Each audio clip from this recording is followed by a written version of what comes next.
నువ్వు నీ క్షేమం గురించి మాత్రమే ఆలోచించు, సరేనా?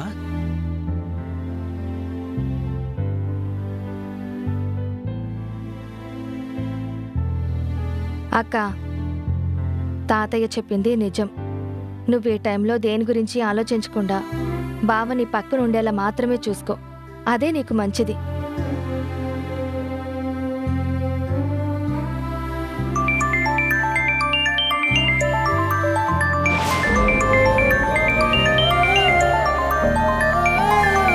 ఎవరక్క ఫోన్ చేస్తుంది? బావా? మరి లిఫ్ట్ చేయకుండా అలా సైలెంట్గా ఉంటావే, ఎందుకు చేస్తున్నాడో ఏంటో. లిఫ్ట్ చేసి మాట్లాడక్క.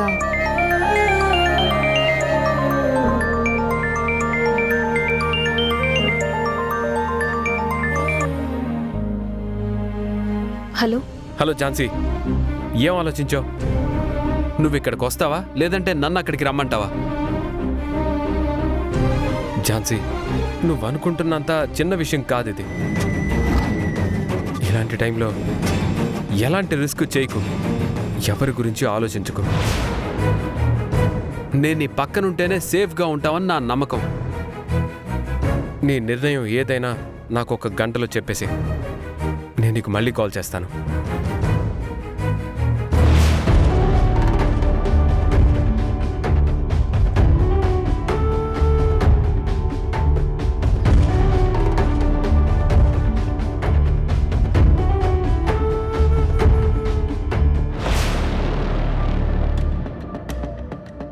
Check dad. రేయ్, నేను బిజినెస్లో ఇప్పటి వరకు ఓడిపోయిన సందర్భం ఒక్కటి కూడా లేదు. అలాగే జీవితంలో కూడా నన్ను ఓడించిన వాడు లేడు.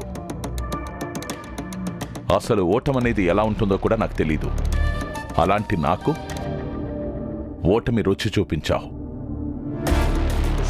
చెస్లో నన్ను ఓడించి నాకంటే ఎత్తుకెదిగావు. నాకు చాలా గర్వంగా ఉందిరా. ఏంటి డాడ్, ఓడిపోయిన బాధనే తట్టుకోలేక ఇలా కవర్ చేస్తున్నావా? ఇందులో బాధపడటానికే ఉందిరా. నేను ఓడిపోయింది నా శత్రువు చేతిలో కాదు, నా కొడుకు చేతిలో. రవిచంద్రగా బిజినెస్లో ప్రతి ఒక్కరికి కాంపిటీషన్ ఇవ్వాలి, ప్రతి ఒక్కరిపై గెలుపు సాధించాలని కోరుకుంటాను. నేను ఎంత బిజినెస్ మ్యాగ్నెట్ అయినా నేను కూడా ఒక తండ్రిని. తండ్రి తన పిల్లలు విజయం సాధిస్తే ఎంత సంతోషపడతాడో నాలోనూ అదే ఉంటుంది. తండ్రికి కొడుకు చేతిలో ఓటమికి మించిన ఆనందం మరొకటుండదు. Well done my boy. నువ్వు నా వారసత్వాన్ని ఇలాగే ప్రతి విషయంలోనూ కంటిన్యూ చేయాలని కోరుకుంటున్నాను. I'm proud of you. I'm so proud of you.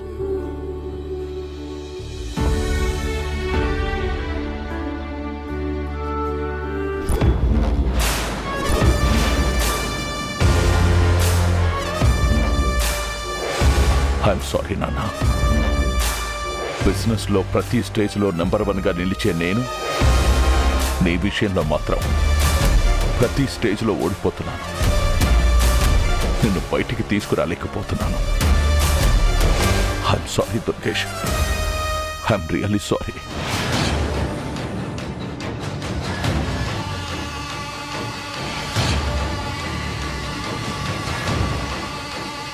రండి, the great lawyer Mrunalini garu, రండి.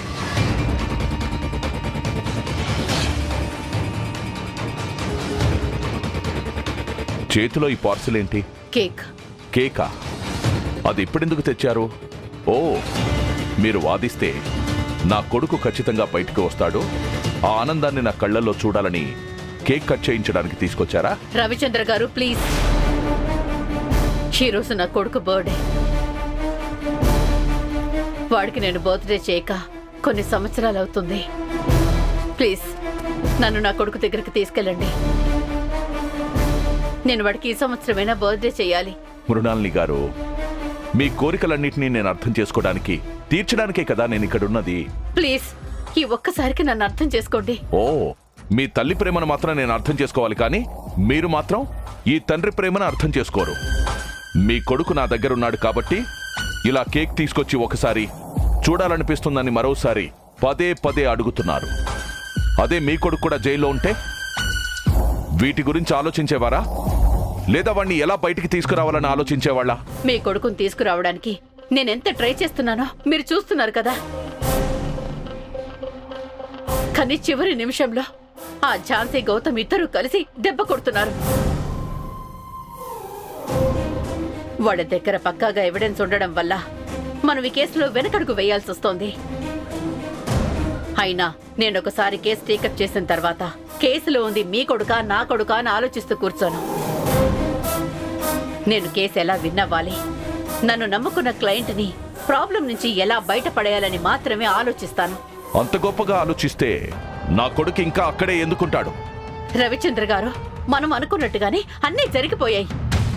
కానీ లాస్ట్ మూమెంట్లో ఆ ఝాన్సీ తన అక్క కూతురుతో సాక్ష్యం చెప్పిస్తుందని ఎవరూ అనుకోలేదు. అదే మనకి ముందుగానే ఇన్ఫర్మేషన్ తెలుసుంటే మనం ఏదో ఒకటి ప్లాన్ చేసేవాళ్ళం. రవిచంద్ర గారు, మీ బాధ నాకు అర్థం అవుతుంది. కానీ మీరు అర్థం చేసుకోవాల్సిన విషయం ఏంటంటే, ఇప్పటి వరకు నేను టేకప్ చేసిన కేసులన్నింటికంటే ఈ ఒక్క కేసు కోసమే నేను ఎక్కువ కష్టపడుతున్నాను. అది మీకు తెలియడం లేదు. ప్లీజ్, మీ కొడుకుని ఎలాగైనా సరే బయటకు తీసుకొస్తాను. దయచేసి నన్ను నా కొడుకు దగ్గరికి తీసుకెళ్ళండి. నా బాధను ఒక్కసారి అర్థం చేసుకోండి ప్లీజ్. సరే అయితే రై, కార్ రెడీ చెయ్యి. అలాగే సార్.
అత్తయ్య, తాతయ్య, మళ్ళీ చేస్తాను.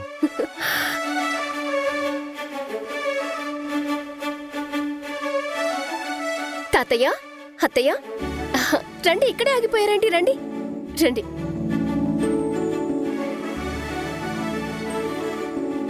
రండి తాతయ్య, రండి అత్తయ్య.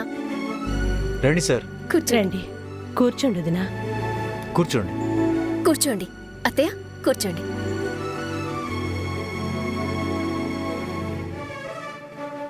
చెప్పండి సార్, ఏంటి ఇలా వచ్చారు? ఇంకేముందండి చెప్పడానికి, మన పరువు మొత్తం పోయాక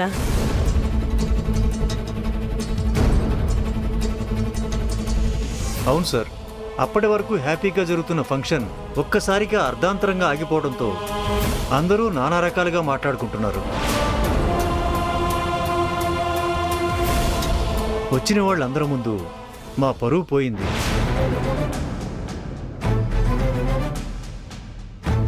ఎవ్వరూ కూడా ఫంక్షన్లో జరిగిన ప్రమాదం గురించి మాట్లాడుకోవడం లేదు. ఆ ఝాన్సీకి గౌతమ్కి ఉన్న సంబంధం ఏంటి అని మాట్లాడుకుంటున్నారు.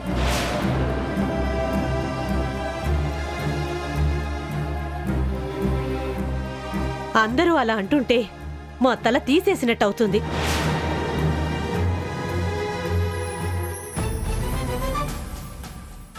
పాపం ప్రియాంక నిశ్చితార్థం ఆగిపోవడంతో ప్రతి క్షణం నరకం అనుభవిస్తుంది.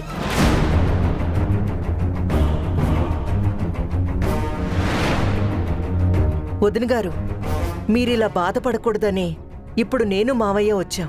నలుగురిలో అవమానం జరిగిన తర్వాత 4 గోడల మధ్య సర్ది చెబుదామంటే ఎలా వదినా?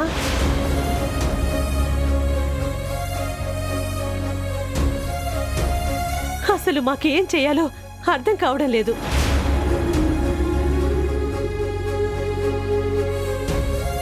మా కూతురు మీ కొడుకుని తప్ప మరొకరిని భర్తగా ఊహించుకోవడం లేదు.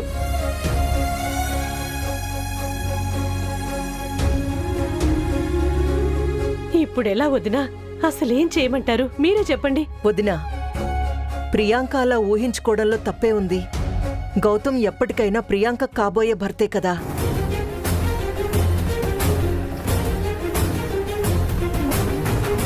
జరిగిన దానికి మీరే కాదు, మేము కూడా ఎంతో బాధపడుతున్నాం. అందుకే డైరెక్ట్గా ఈసారి ఎంగేజ్మెంట్ లాంటివేమీ లేకుండా పెళ్లి ముహూర్తమే పెట్టేసుకుందామని చెప్పడానికే వచ్చాం.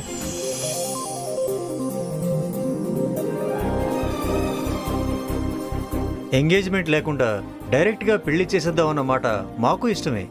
కానీ అది మీరు మేము అనుకుంటే సరిపోదు కదా. గౌతమ్ కూడా ఒప్పుకోవాలిగా. మొన్న ఎంగేజ్మెంట్ లాగా రేపు పెళ్లి కూడా పీటల మీద వరకు వచ్చి ఆగిపోతే పరిస్థితి ఏంటి? పీటల మీద పెళ్లి ఆగిపోయిన అమ్మాయిని చేసుకోవడానికి ముందుకు ఎవరూ రారు. ఎంతైనా ఆడపిల్ల తల్లిదండ్రులం కదా, మాకుండే భయాలు మాకుంటాయి. అందుకే బాగా ఆలోచించి చెప్పండి.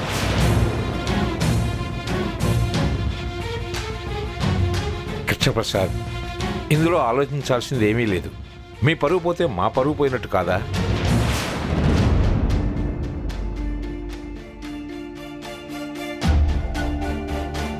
ప్రియాంక గౌతమ్ని తన భర్తగా ఎలా అయితే ఊహించుకుంటుందో అలాగే మేం కూడా ప్రియాంకే మా ఇంటి కోడలని ఫిక్స్ అయిపోయాం.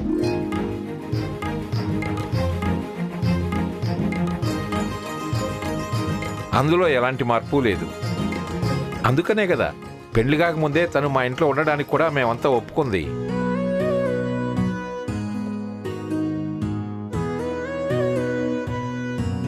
మీకు అభ్యంతరం లేకపోతే వెంటనే పెళ్లి ముహూర్తం ఫిక్స్ చేసుకుందాం. సార్, మీరు మాకు హామీ ఇచ్చారు, అందులో మాకు ఎలాంటి సందేహం లేదు. కానీ గౌతమ్ను కూడా ఒకసారి అడిగి నిర్ణయం తీసుకోండి సార్. అన్నయ్య గారు, మీకందులో ఎలాంటి భయం అక్కర్లేదు. గౌతమ్ నా మాట కాదనడు. మీరింక జరిగిన దాని గురించి మర్చిపోయి జరగాల్సిన దాని గురించి ఆలోచించండి.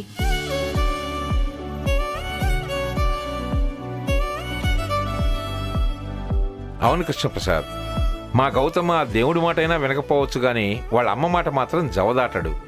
అందులో మీకు ఎలాంటి సందేహం అవసరం లేదు. తొందరలోనే పెళ్లి ముహూర్తం కోసం కబురు చేస్తాం. సరే సార్, మీరు అంత ధైర్యాన్ని ఇచ్చిన తర్వాత ఇంకా ఎందుకు భయపడతాం? మీ పిలుపు కోసం ఎదురు చూస్తూ ఉంటాం. అఘోరా చెప్పిన మాటలు బాగా పనిచేశాయి. ఝాన్సీ, ఈసారి నువ్వు కాదు కదా, ఎవ్వరడ్డొచ్చినా గౌతమ్ సార్ని నన్ను వెయిట్ చేయలేరు.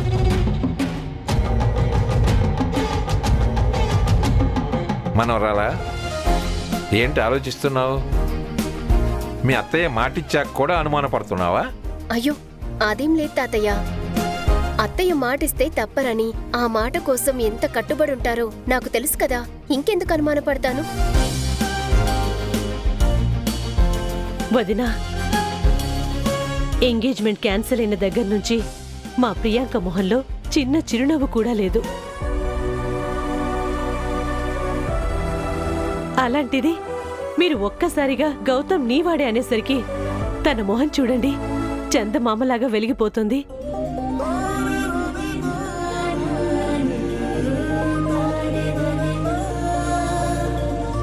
సరే వదిన గారు, బయలుదేరుతాం మరి. సరే వదినా. మనవరాలా, నిన్నటి వరకు జరిగిందంతా తలుచుకొని తినకుండా ఉంటావేమో. ప్రశాంతంగా కడుపు నిండా తిని హాయిగా నిద్రపో. వస్తాం అన్నయ్య గారు. మంచిదమ్మా, రండి సార్.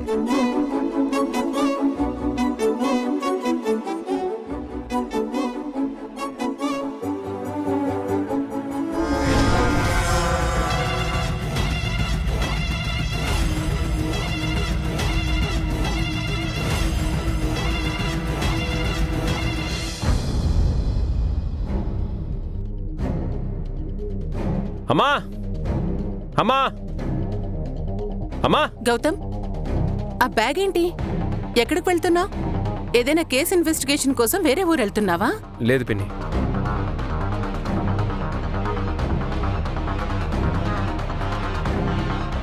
మరి అయితే ఆ బ్యాగ్ తీసుకుని ఎక్కడికి వెళ్తున్నావురా? ఝాన్సీ ఇంటికి వెళ్తున్నాను బాబాయ్.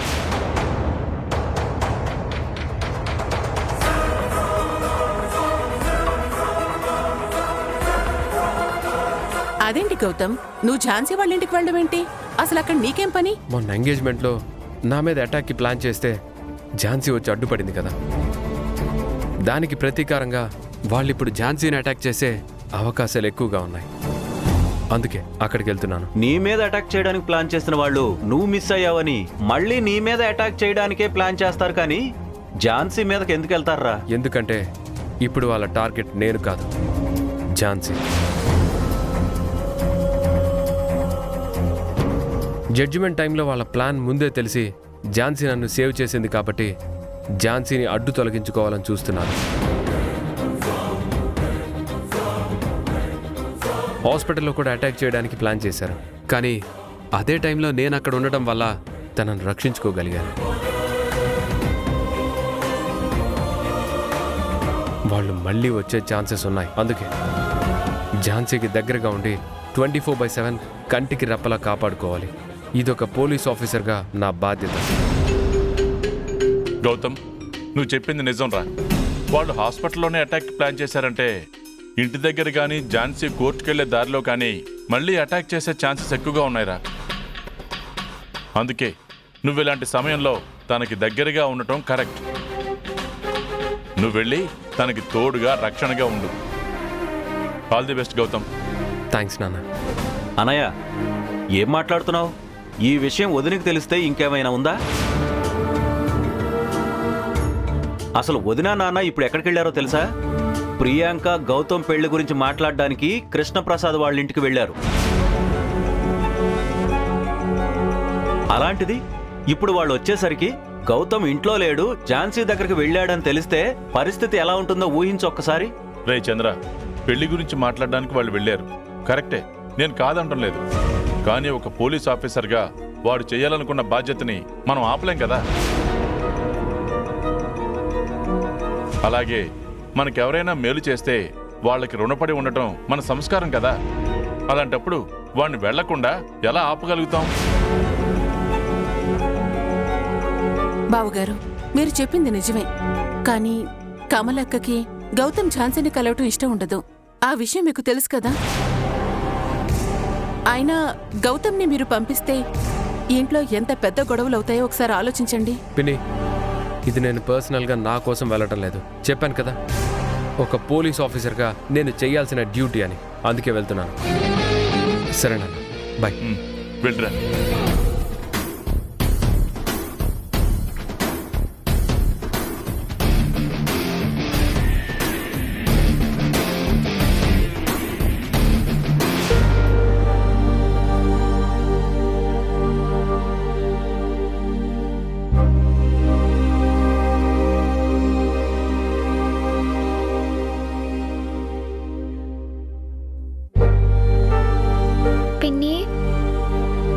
ఇదిగో, ఇప్పుడు నువ్వు ఈ టాబ్లెట్ వేసుకోవాలి. అవునా? ఎవరు చెప్పారు స్వీటీ? బాబాయ్ చెప్పాడు పిన్ని. నువ్వు ఏ టైంకి టాబ్లెట్ వేసుకోవాలి, ఫుడ్ తిన్న తర్వాత వేసుకోవాలా, తినక ముందు వేసుకోవాలా అని మొత్తం క్లియర్గా చెప్పాడు.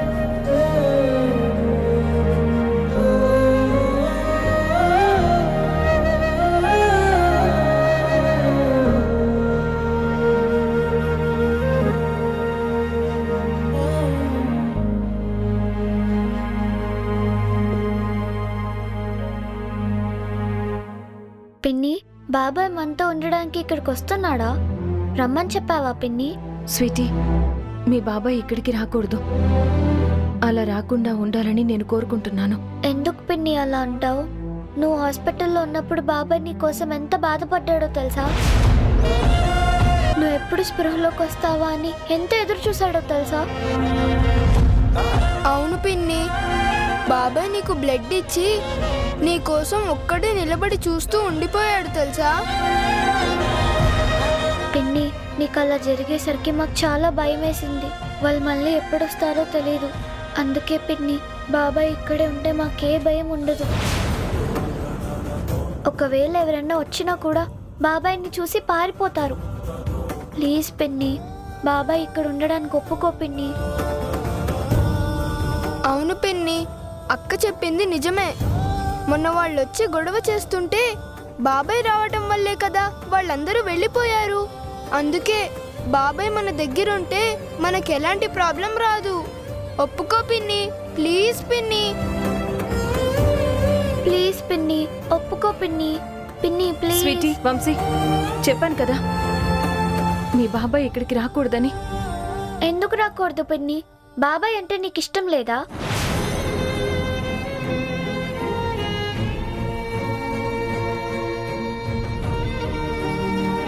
అలా ఇష్టం లేకపోతే మరి బాబాయ్ని ఎవరో షూట్ చేయబోతుంటే నువ్వెందుకు పిన్ని కాపాడావు? చెప్పు పిన్ని, నీకు బాబాయ్ అంటే ఇష్టం లేదా? నువ్వు కావాలనే బాబాయ్ని దూరం పెడుతున్నావా? అందుకే ప్రియాంక అక్క బాబాయ్తో ఎంగేజ్మెంట్ చేసుకుంటుంటే సైలెంట్గా ఉన్నావా?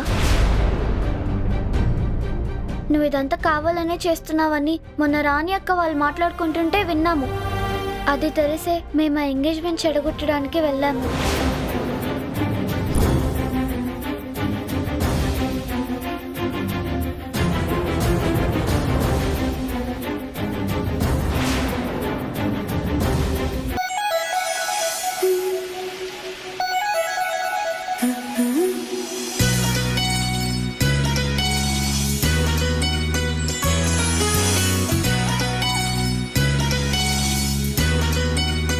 మీరిలా ఇంటి ముందు టెంట్ వేస్తే ఎవరైనా చూస్తే ఏమనుకుంటారు? ఏమనుకుంటారు? పాపం ఇల్లు లేని మనిషి అని జాలి పడతారు.